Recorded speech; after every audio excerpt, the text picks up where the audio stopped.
It was really funny. I was standing on the roof, of course, and I said, okay, everybody pose. And so Tom went to look for the wall for some reasons. Might have been Freudian. His girlfriend Eva did that. And Livia took what I call the typical Mexican pose. Stereotypical. Yeah, stereotypical. Which isn't true, of course.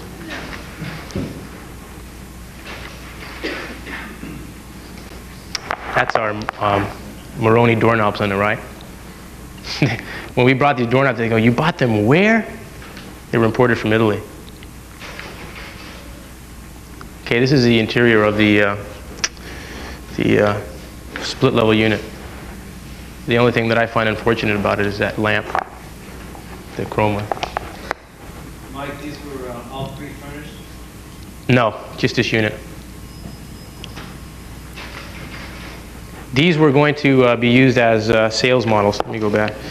And what happened is that we were going to furnish originally all of them, and the client said, I only want to furnish one of them. So we said, oh, all right. So one of them was furnished from decent stuff that we could find down there. And some of the things were purchased up here. Like we wanted to use very low-cost things, so we used like these industrial cans from Smoot Holman, which were $8 a fixture, which were very cheap. When we first put them up, one of the workers said, gee, that's very nice temporary lighting. And I said, it's permanent. And he asked me why. This is out to the patio. This is the bedroom back here. Those are the cabinets. And above all of the doors, we glazed them to allow visual penetration. The floors are tiled. Okay, that's the kitchen cabinets. That's the exhaust ducting. Okay, so hallway on the left. This is a stairway on the right going up to the bedrooms in a two-story. All the hallways were skylit. Okay, on the left is the bathrooms. Sunken tub, all tiled, with the glass block. Did you see the glass? See the glass block up there? That's the glass block to the bathroom.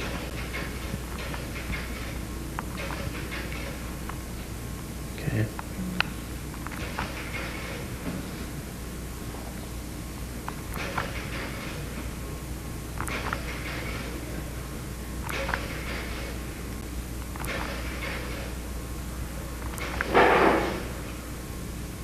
Oh, next trays? Wasn't this published in her magazine? Yeah. It's, I guess, being, huh? Oh, it's going to be in PA in February.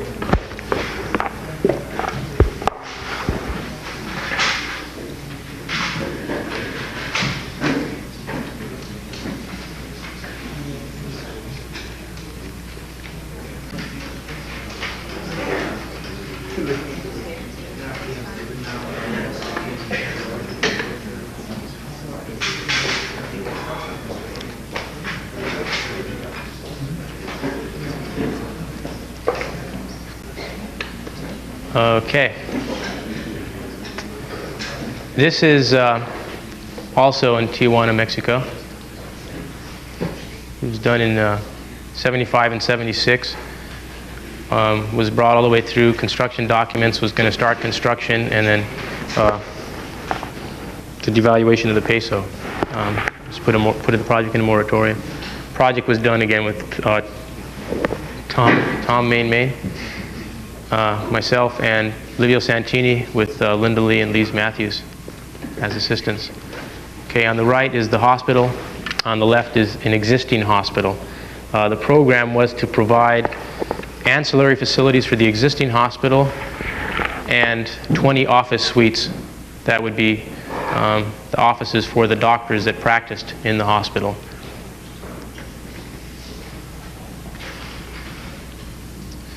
Okay, on the left is a diagram that I'll use to explain the building. Okay, this also is organization. Well, the building from here you can refer back to here. This space here, that space there occurs right here. Okay, this is viewed as an environmental bumper to the building, which provides all the vertical and horizontal circulation as well as extended weighting. It's an environmental bumper in that the building, in order to get the building onto the site, had to be oriented due west. So it's glazed in an insulative glass block. It has a special insert that minimizes the amount of incident energy that penetrates the space, but it still allows light into the space. That's the elevator. The structural system is a very lightweight steel system that does actually clip onto the main system. This here is the ancillary facilities that are used both by the hospital and by the office tower. This is pharmaceutical here, which had to be pulled out of the building in order to have high visibility from the main street up here. This here is laboratory and X-ray, which were directly linked to the hospital by means of private entries from the hospital to bring in ambulatory patients. And it had also access from the outside here that the public could enter the spaces. This was going to be for an optician, and this was a restaurant. Okay. This is the office story, or the office tower, that has 20 offices of 5 offices on each of the 4 floors.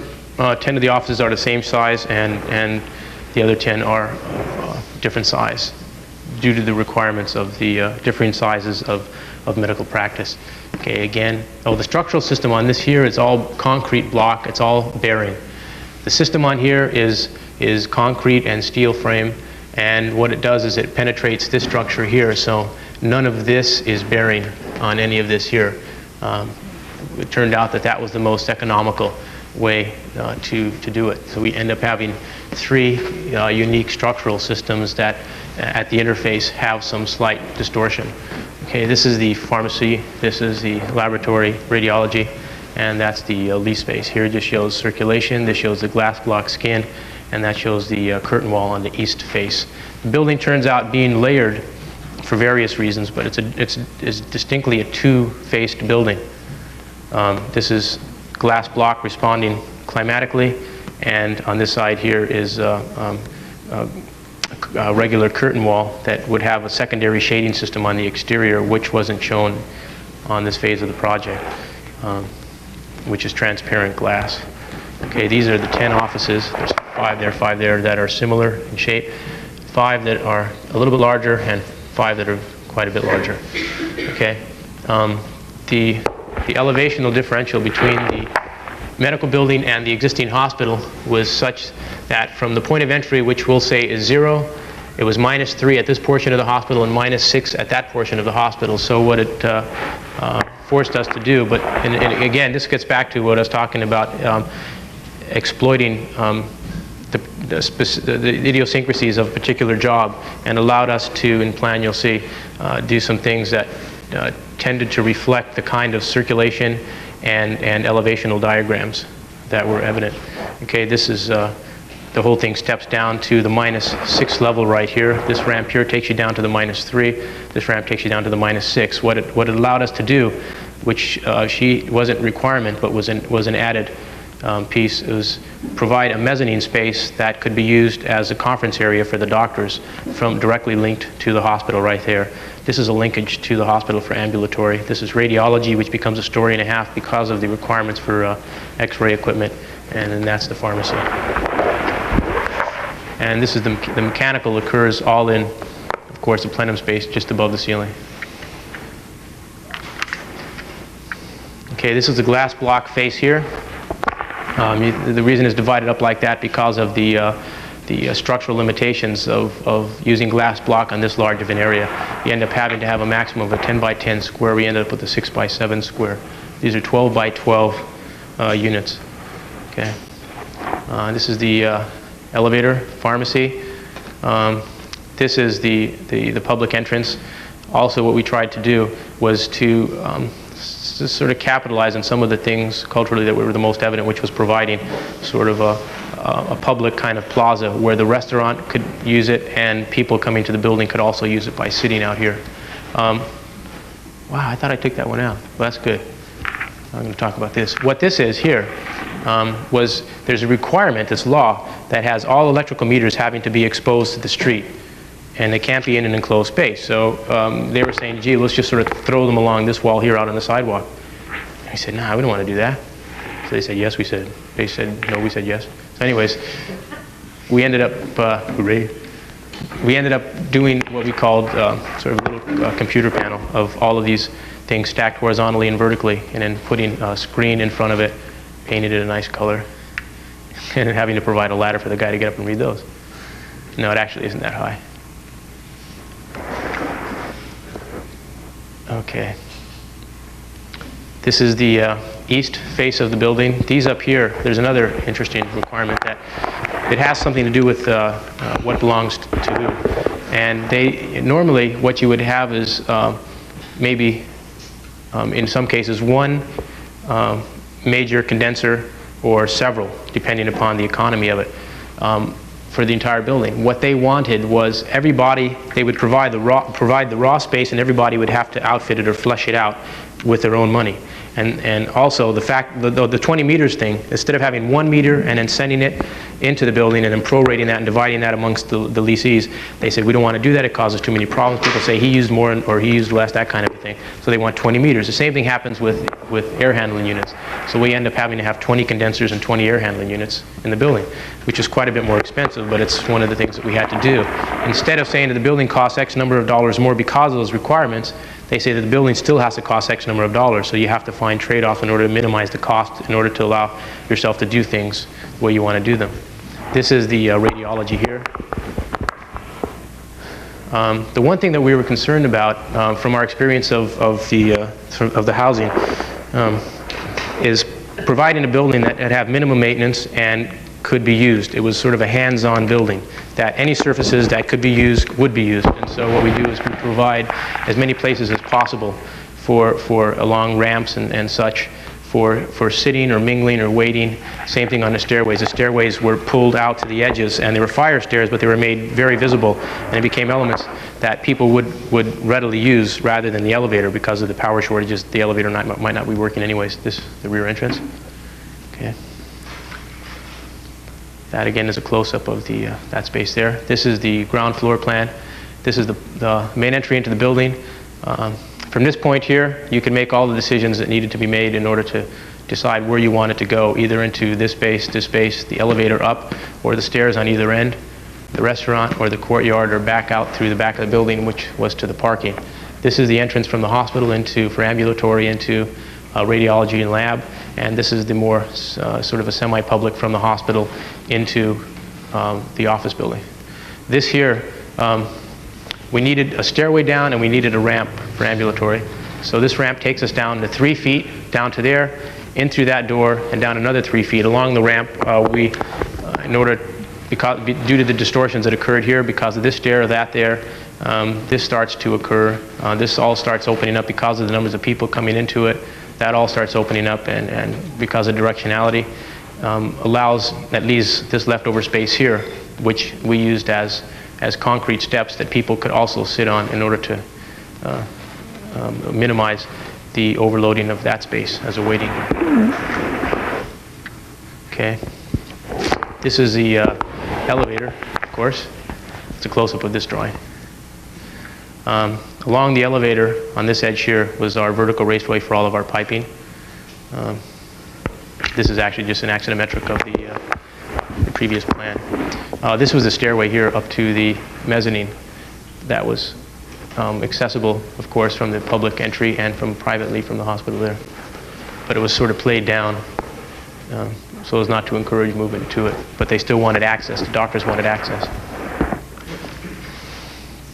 Okay, the one interesting aspect is that it's actually a new building, but in a sense it's in addition to an existing building. So what we were confronted with was, how do you add on a very large new building to a very small new building, old building? And one of the ways that we did it was in the most public, we figured that the most public space, this is the only place we actually could do it, is that there was an existing courtyard right here.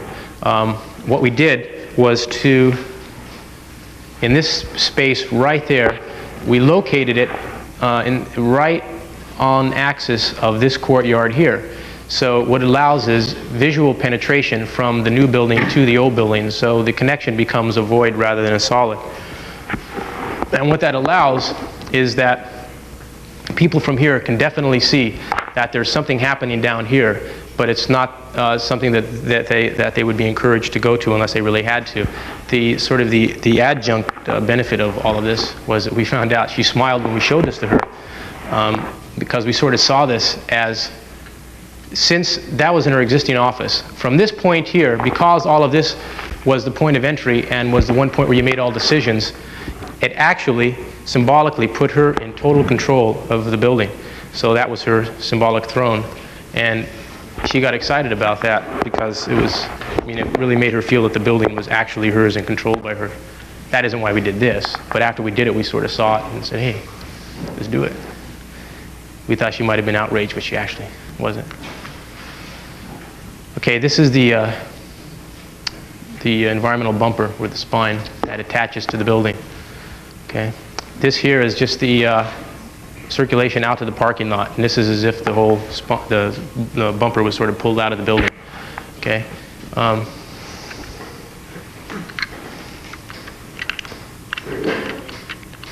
Okay, this is the stairway, of course. This is the steel frame, which was all exposed, and the glass block just clips onto it. So you get a sense of the assemblage process as well as the materials used. And then there's a continual bench that allows people, this is a wide corridor, this is 10 feet wide, that allows both sitting and kids sort of running up and down and playing. The wall that was adjacent, or that was the separation between this space and the office space, would have been acoustically insulated. Okay, this is the office's circulation. The purple is all waiting and circulation.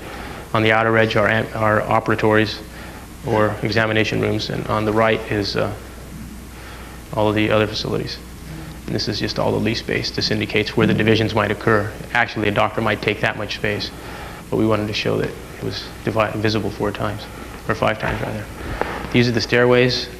There's a glass wall there and there, in order to keep this environmentally controlled because of the dust problems in Tijuana.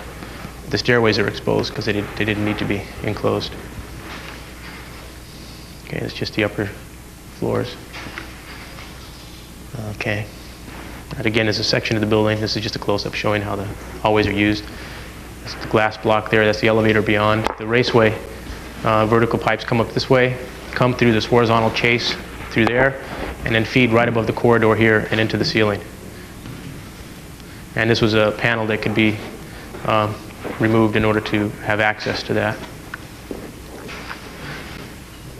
These are just close-ups.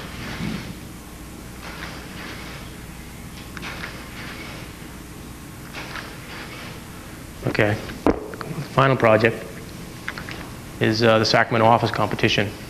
The team again is Tom Main and myself.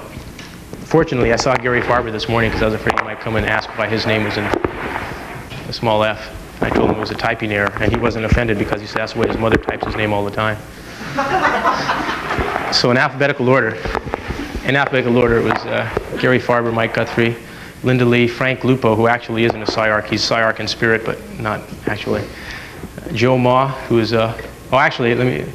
Mike Guthrie, Gary Farber is a graduate. Mike Guthrie, I guess, is 4th year. Linda Lee is the original graduate with me. Frank Lupo, University of Cincinnati. Joseph Ma, who's a 2nd year graduate student here. Nancy Michaeli, who just graduated and is now back east.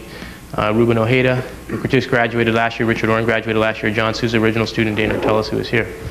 And on the other team, the thing that I was really amazed by is that all of those people, with the exception of the top 2, I'm speaking now, of course, Tom and myself, are all, I mean, I was just amazed at the kind of exceptional quality that's available. And it was just amazing. The one thing that was an experience was working with this many people, for one, but also working with this many people that are very good, that aren't task-oriented. You tell them what to do, or you discuss what needs to be done. They do that plus more. So the problem lies in having 2 people that are supposed to be in control, having a difficult time being in control because everybody's at the same level you are. And the pace was just incredible. This project was ended up being a 7-week project, and I guess it was an average of, maybe 15 hours a day. And towards the end, it was like probably closer to 20 hours a day. And it seems like a lot of hours. Well, I mean, it is a lot of hours. But the thing that's amazing is when you're working with people that have a level of energy comparable to what you think your own is that you don't notice the time going by, and you tend to excite one another. And it's got to be one of the most exhilarating things. When you're doing it, you say, what the hell am I doing this for? You're tired, you're hungry, you want to go to sleep, I mean, the whole thing. But when you're done, you really miss it. I mean, it was like you're leaving camp for the summer. You weren't going to see the kids again for another year. I mean, at the end, it was really sad. To the next competition. I'm sort of choking up right now. But actually, did I say that correctly, Frank? Okay. All right, the Sacramento office building. What the program was, this might be where I have to refer to some of my notes because this was a really, really big program. Don't read it to us. I'm not going to read the whole program. It was 100 pages, wasn't it? Actually, what it was, yeah, I haven't used the notes this far. Actually, I only brought these for psychological reasons. Not mine, yours. Because people say that when I talk, they can't understand me. So they figured if I had the notes here, that it was a prepared speech. So if I was saying something that they didn't understand, it would be their fault, not mine. Did you get that? That's actually written down in here also. But anyways, the program for the building was for 250,000 square feet. It was supposed to be an energy efficient office building. That was the major criteria. It was in Sacramento, and it was on 2 adjacent sites. 90,000 square feet had to be part of this existing building, which has to be one of the most ugly buildings. The thing that was really interesting is this back facing here, this whole elevation is just this big slab that runs up like 5 or 6 stories, right? And it just has perforations that are horizontal slots for windows. And in the program statement, it apologizes for the south elevation being so mundane because they had always expected another building to be added on. So we figured that we're going up to Sacramento, we'll take a look at the other side. Well, the other side's exactly the same as this side. And we couldn't figure out, I mean, they should have apologized for the whole building and not just that elevation. But anyways, this is 90,000 square feet here. This was 150,000 square feet. And there was also, in the program, the inclusion of 40 to 45 housing units. We ended up with 40 units. Okay, what we did is we treated energy as an important part of the program, but no more important as one would treat structure. And we decided that energy at this point is sort of second nature. And you deal with it in a more fundamental way, and it doesn't need to be dealt with you don't have to sort of preempt everything else because you want to sort of do a technological solution to be an exhibit of how or where we are, that there's an energy crisis. I wanted to qualify that in that normally when people don't see things that are sort of visually, that don't have the kind of visual clues that they might expect, then they think that it doesn't necessarily take into account or address those particular issues. What we were... Excuse me, wasn't it built into the program that this was supposed to be a prototypical building? It was a statement to Sacramento that... It ends up that the project that they chose was more one of exhibiting that there's a concern for buildings that respond to environmental stress than dealing with actually the parts of the program that they felt were important, as important. The things that they were concerned about, which was actually true in visiting the site, is that it's a very lifeless part of Sacramento, and that they were concerned that the building should be organized in such a way that it would somehow generate new activity, reinforce old activities, and possibly complement the combination of the two. So what we did initially was to do an inventory of existing conditions. And in the capital area plan, what they state is that, this is the housing, this is the office. As they state that the street here, north is it's about 15 degrees off of the horizontal, up like that. It's actually perpendicular to that face there. What they state in the program is that the streets that are now vehicular, this one here is going to be totally pedestrian, this one here is going to be pedestrian and tram and bus, this is going to remain vehicular and that's going to remain vehicular, and all servicing of the buildings has to occur from there. Okay, what we did is we decided to look at each one of the edges and allow the building to be a result of the kinds of conditions that were existent on that edge. Okay, so this edge here being pedestrian and tram, which means that this was where all the people were let off to enter to come to the building, became the major point of entry into the building. The street that was very pedestrian, we decided to reinforce the pedestrian qualities by putting the housing on the streets. And the configuration of the housing then again becomes such that it allows interaction between the housing and the street and provides a hierarchical zoning from public to private, and through the use of definition of territory once again. This element here, which becomes a plaza, is a major element in this scheme because it becomes a transitional element from pedestrian and tram to totally pedestrian over here. And it becomes a major place where eventually events would take place in this area here. This is the building that comes up against the existing building, which is not on here right now. Okay, the east elevation for servicing becomes just a straight elevation. It has a secondary entry into the building. This is all the servicing. They had requirements for certain size trucks coming in, trash compacting and all the rest of that, and paper shredding machines. And that was actually in the program, paper shredding machines. This edge here just becomes a complement to this face here, and just in the sense that we're trying to create some kind of an urban quality with having two very hard edges on a street. Okay, this is the entry into the second building. We also needed a primary entry, which was from here, which is the existing entry into the building, which means that we had to sort of blow all this out here and allow people from this to enter this building here from this one here. This was sort of secondary, but we thought it would be important that people should be able to come straight across. Okay. On this street, we locate the most active parts of the program, which are the most public parts of the program.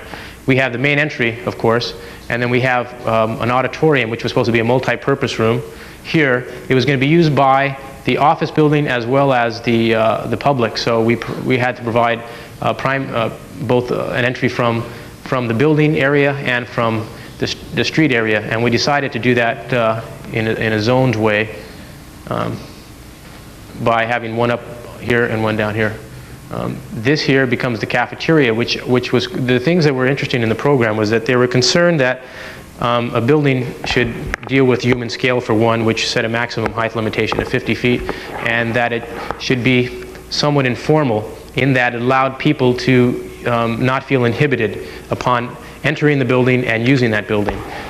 So as a result of that, they wanted to, also as part of the energy program, they wanted to encourage people walking up and down stairs as opposed to using elevators. So I'll get into these stairways in a minute. They also said that meetings that take place by the office workers should take place, should allowed to take place if wanted, if needed be, or if wanted, desired, in a cafeteria or cafe kind of setting. So the interaction becomes a lot more informal. So this cafeteria had to be divisible up into sort of small little conference rooms or larger conference rooms. And I'll show you later on how we handle that. It was a cafeteria still. People get their own food. It also needed some vending machines. Okay. Here was the Plaza, which had a mom and pop market, cafe delicatessen here, and outdoor dining that occurs there, and the ramps, of course. And this is a newspaper stand. You'll see all of this again. Okay, the Courtyard, I'll explain. It's both an organizational device and it becomes an environmental device. Organizationally, it allows us to use this as a point of reference continually, and all of our major circulation occurs off of this space here in the form of these big stairs, platforms that become major meeting spaces as well as circulation. This also, I'll show you in a diagram, has a microclimatic effect in that it has evaporative cooling that the breezes pick up and move through the building to cool it. On the top are big gravity ventilators that also induce airflow through the building. That if there's a period of time when the velocity of the wind is such that it doesn't move very easily through, then that means that these things aren't moving by themselves very well, so there's an electric motor that allows that to suck the air up as well, so it induces flow through the building. I'll explain that in more detail. This is just a basement plan. I'll show you in section how the building is organized. This is actually 8 feet below grade. That's the parking for the apartments. That's the apartments again. This is a typical office plan. Typical office plan. What we did is we provided a core right there that has bathrooms, elevator, janitor, storage, and stairway. This becomes a major concourse. You'll see in another drawing as well. Instead of just being a typical hallway, we use it as an environmental device. Again, this becomes 12 feet wide. It allows, similar to the bumper that we put on the medical building, it allows benches and movement so you can encourage interaction at this level. It also becomes a shading device for the south, the west, and the east orientation of the interior of the building. Okay, this is a close-up of the cafeteria. That's the main concourse level. This is the food pickup. That's food throw-up. That's okay. This is the cafeteria here. These are the panels that pull out to provide privacy for that. These things can pull all the way across if needed. It's on the street here, so people, the public, can also enter and use it as well, and to sort of increase the life of the street. Okay, this is the auditorium here, projection room, lobby. This is a newspaper stand, which was part of the program. That's reception. This is the main entry into the building, which is the beginning of the concourse level, which is 4 feet above street level. So the whole zone of the building occurs 4 feet up, which allows us to go down another 3/4 of a level to provide subgrade office space, which minimizes the height of the building. Okay, and that's just a detail of that. Okay, this is everything included: auditorium, entry, cafeteria, food preparation. I'll explain this in a minute. Mom and pop market. And this is an enclosed ramp that takes you down into the courtyard. And these are just the stairway platforms that you'll see again. That's the main concourse level. All of the all the public spaces are accessible off of the main concourse level, which is the most public space. Also, from the concourse level, you can read the other circulation systems. So from down here, every other part of the building is accessible, in that you're able to understand what the organization is of the building, and therefore determine where you want to go. This is a section from the street. That's the auditorium again. This is a stairway that takes you up to the main concourse level here. You come down -8 feet below that, and you have the lowest level of offices. And the courtyard is in such a configuration, we sort of cut it down to allow visual penetration, so this doesn't seem like a confined space. And these are the 2 other levels of offices above. Okay, now this is the courtyard that I was explaining. It has a microclimatic effect, and it has organizational qualities. What this becomes here is a zone change between the housing and the office building. Okay? It also sort of serves some symbolic purposes for us, in that this is the line of the shadow that's cast on the winter solstice by a large building that's over here, which doesn't do anything other than rationalize why we want to use a hedge. This is a ramp that takes you down from the cafeteria. It's all of the movement from the concourse level down into the courtyard is quote-unquote a formal transition, in that you come either through from the cafeteria through an enclosed ramp that takes you underneath a series of trees that provides a very sheltered area back here along the edge of the hedge, or through what we called our hedge gates. These are the big platform stairs that, these are very large platforms that people, as they're coming down, you'll see later on, just sort of lean off and talk and look at people inside or in the courtyard, or across, talk to other people over here, or at some later date, Jerry Brown can use it for a State of the Union message. This is the circulation that also provides solar protection for the houses. Okay, these are the hedge gate platforms, concourse, and upper levels. This is just a detail. These are the turbines up here. These are our chillers. Okay. There, of course, is a couple of guys looking across. That's a guy coming down into the courtyard. Okay, that's the ramp behind the trees. That's the wall panel system that I'll explain in a while. This is just another section. Okay. This is a diagram that I'll briefly explain some of the environmental things we dealt with. The building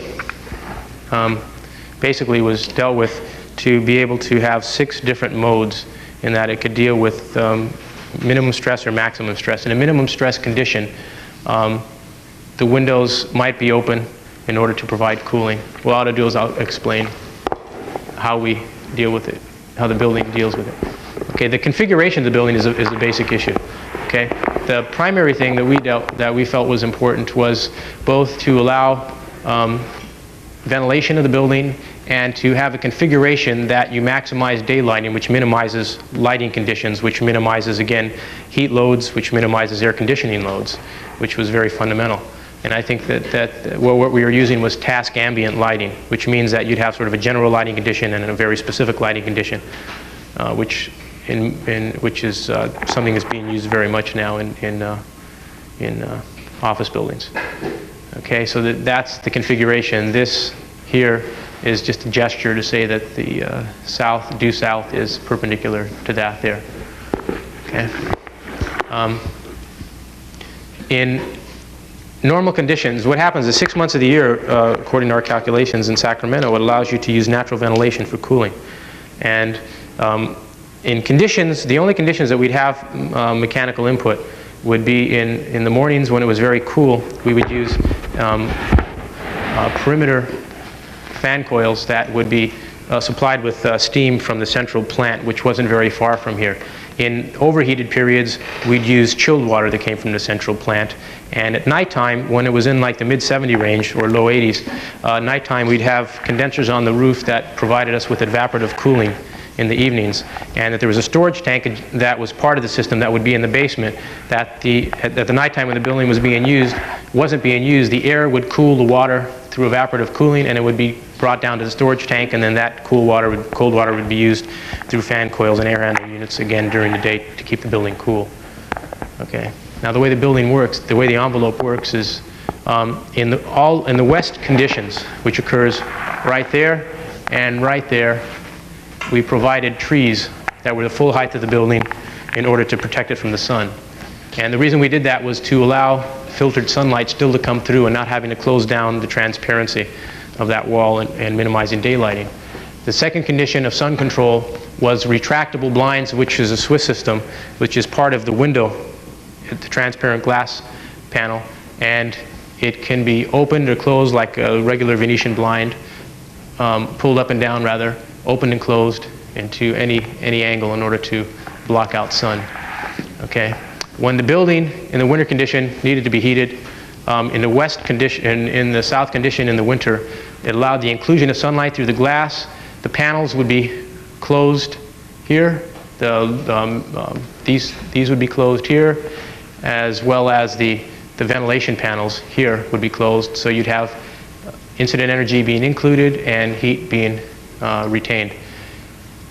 Heat retention, which might occur in the evenings, would have both the Venetian blinds and the venting louvers totally closed down. The venting blinds, what's unique about them is they close down and lock, and they're insulated, so it retains heat very well. So at nighttime, when you wanted to retain heat in the building, so you wouldn't have to heat it up the next morning if there was enough heat from the daytime use, would retain the heat by just sealing off the building completely. Okay, for cooling in a condition where it wasn't in maximum stress, which means in the high 80s or 90s, low 90s, you just have through ventilation. And this just shows the microclimatic effect of the courtyard, of evaporative cooling moving up and the prevailing breezes coming through the trees and picking up the cool air as it rises, or the cool air here and bringing it right through the building. Okay, this is just a close-up of the panel system. This shows a north condition, which has a small light in order to minimize heat loss. This is a translucent panel again. This is the metal louvers. This is an opaque panel. This is 30 inches here, 30 inches, 3 feet. Okay. When you come around to the west side, it's the same condition. Okay, because of minimizing heat gain through the inclusion, penetration of incident energy. In the south and the east condition, the glass panel gets bigger, the translucent panel gets smaller, the louvers stay the same, the opaque panel stays the same. Okay, now we'll talk about the plaza. Okay, this is the plaza, which I already explained is a transition from this pedestrian side or from the office block to the housing block here. Okay, the housing block I'll show you a close-up of, but primarily what it does is it's zoned from the street to, this is the old traditional stoop. This is an extension of both the stoop and the interior space of an enclosed patio on the larger units, which are on the bottom floor. It's stepped because of the square footages, allows us to configure place the unit such that we get a configuration where people have patios that come out so they can interact with the street. This plaza here is used, the screen can be used, I suppose, for movies or whatever. We were looking at as sort of a symbolic gesture to sort of solar consciousness, or whatever one might want to say. What this is a prism sculpture, and we had a whole scenario for this. What that prism sculpture does is it's on axis, so at 8 o'clock in the morning in winter solstice, the sun hits that at such an angle where you get a full spectrum on that screen. Well, you see, 8 o'clock, the first year that it's built, one morning in winter solstice, the janitor's going to be walking by. He's going to see that spectrum up on the screen, right? So he's going to run and get somebody. By the time they get back, it's going to be gone. Everybody think the janitor's crazy. Somebody's going to sort of figure it out. Second year, there might be 2 people, 3 people maybe, right? Before you know it, sort of years pass. After probably 4 or 5 years, there's going to be somebody that's going to be smart, and they're going to figure this out. So they're going to have maybe 30, 40 people to see this, and all of a sudden it's going to become a major event. And by the 7th year, Jerry Brown and Sim Vanderen are going to be up there giving speeches. By the 8th year, 60 Minutes is going to come and interview us, because they figure how clever we were. It goes on and on and on, right? The reverse scenario is at the first year that something goes crazy and it cooks that janitor. And they find this dead person laying there at 8:15 on winter solstice, and by the 8th year, 60 Minutes is interviewing us in prison, of course. But anyways, this is the major intersection between that and that. So you can see architecture can be fun. Oh, one thing that was interesting also is there was actually a major crisis in the office between everybody.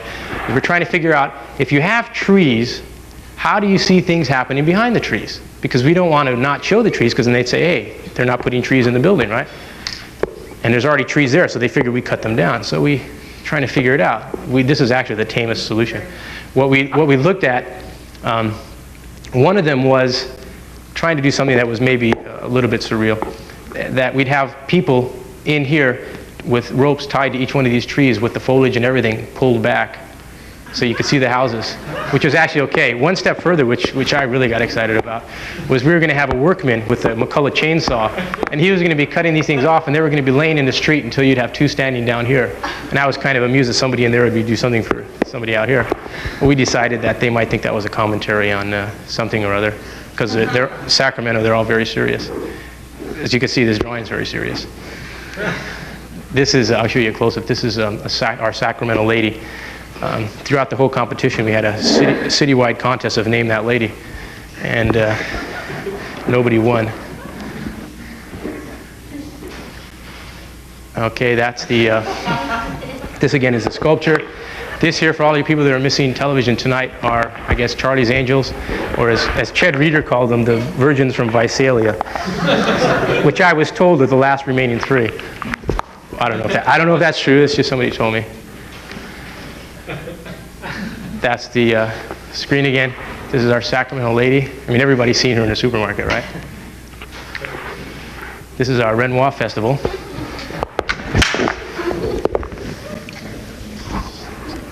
And this, of course, is our delicatessen. And if any of you, well, I'll leave it at that. Should I tell them that there are 3 alike? Okay, I'll tell you. As you will see, this is an indication that we read James Sterling and look at his drawings. This is our version of his Olivetti Men. You can all run to the library tomorrow and see what I mean. This is to show you that the building is for everybody. Yellow collar as well as whatever. Okay, that's the housing there. This, of course, is children in front of the housing. We got friends and a loner back there with a beanie. Okay, what the housing was supposed to do, this is not actually the way the housing would look, but merely an indication of what our attitude was about what the housing might become. We're concerned about allowing the housing to have some kind of an individual quality, or allow people to be able to sort of flesh out the buildings the way they wanted to. Actually, how that would be done, we weren't sure. We were just trying to suggest a possibility. We sort of looked at these as 4-story urban villas that were actually not 4 stories. The building was 4 stories, but the only 2-story unit was the bottom ones here. So we had the vertical organization was all of the larger units on the bottom because of the most numbers of people, the smallest units on the top, of course, because the least number. And then 2 units were separated. Each unit had private access from there.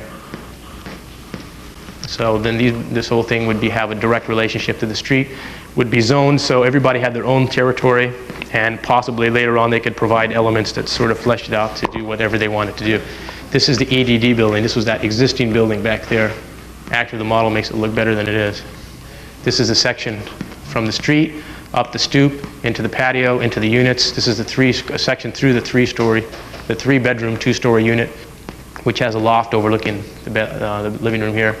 Those are on the second level, occurs all of the 2 bedrooms and 1 bedrooms, or all the 2 bedrooms on the second floor, the 3 bedrooms on the 3rd floor. Here occurs 2 and 1 bedrooms, and here occurs 1 bedrooms and singles. The interesting distinction between the response of an office building to the response of the housing is that the stress condition is internal loading in an office building, whereas in a housing it's external loading. So that's how the actual inclusion or exclusion of glazed areas becomes an important criteria for the housing, to include light in most cases to maximize heat gain, and very easily shaded to minimize it. But the solar collectors here are used for all hot water conditions here, as well as solar collectors on the office block. This is a lot more complicated system that I decided not to show because I couldn't explain it real well. Okay. This is the looking up the pedestrian tram street. Okay, this is the entry of the building, there and here. Okay, this just shows how the building might be used. Okay. Clever, huh? Louver's open. There's, anybody can guess, the guy that was doing the drawing for us, Rick Warren, was actually, it's interesting, he was just doing this whole sort of story number with him. And he was looking through books and he got excited that the one thing that was evident about Sacramento was that nobody ever wanted to go there unless they had to. And they thought it might be interesting that you put somebody there that is so sort of, has a sort of superfluous intentions that it would make this place have some kind of a meaning for attracting people. So he decided to put Yves Saint Laurent in his entourage there.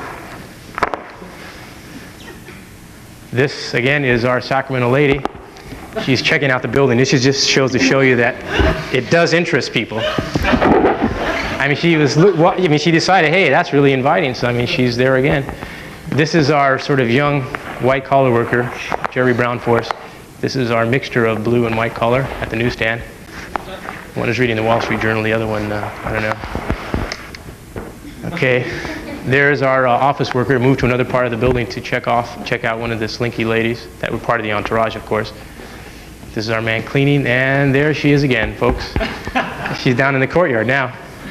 And there's our guys sort of using that. There's a close-up of her. She's actually the main character in the story. And there's our guys here. This guy's sort of excited about what's going on down below. And then these are just shots that'll take you through the building, around the building. This is the other one was the southeast elevation. This is the east elevation. That's the northeast elevation, north elevation. Okay, and that's the east elevation, the service street. Okay, and that's back to the housing. I'll show you real quickly these projects. Okay, this is that's supposed to be black, so just imagine that's black. This is the Delmer house in Venice. What it is, it's an addition to an existing house. There's just cottage row houses in Venice. You can turn, when I get to the point, you can turn it back on because I have a couple more slides over there, but leave it off now.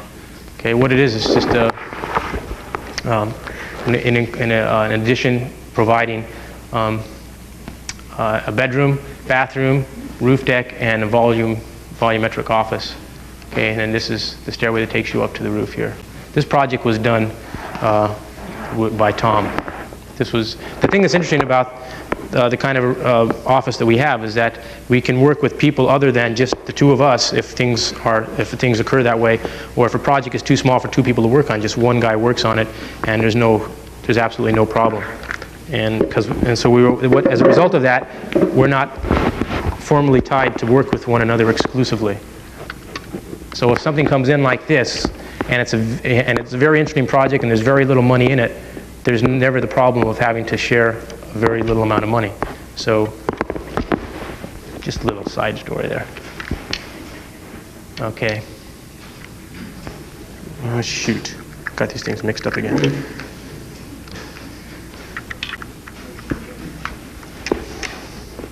Hey, you want to hold that?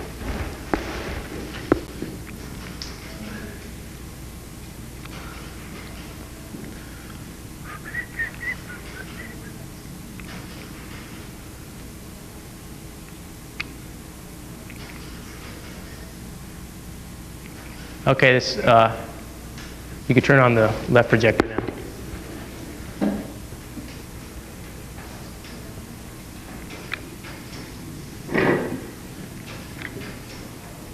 It's not advancing. Okay, well, you can leave it there for a second. Okay, this next one I just want to show you is very brief. I worked on this, not with Tom, but with one other person. And I guess you could sort of say that I planted the seed and the development was carried by somebody else. And it's, to me, it's very similar. The whole process involved in this is very similar to both teaching and the process involved in a very sort of abstract but periphery way of buildings. Okay? So I'll show you the early stages and then some developed the thing after a certain period of development.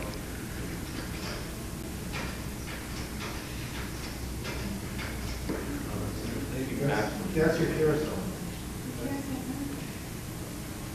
Oh, maybe they're in this one. They're probably in this one. Oh. Okay, there's a plan view, site plan. There we have sort of this is an early stage of development. This is a sort of a maximum stress condition with a few minor alterations. Things are back to normal. There we have front elevation. This is after development. This is actually a year after development, and it seems that with a little bit of concern and consideration that everything seems to be progressing all right. There we have a plan view from above, of course. And that's it. Thank you.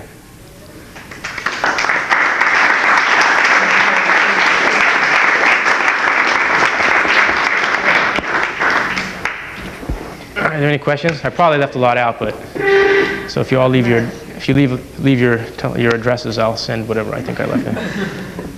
Thank you,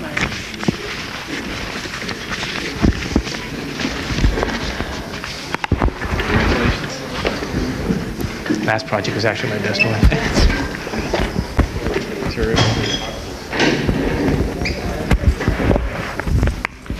Jesus. I remember the thing I said.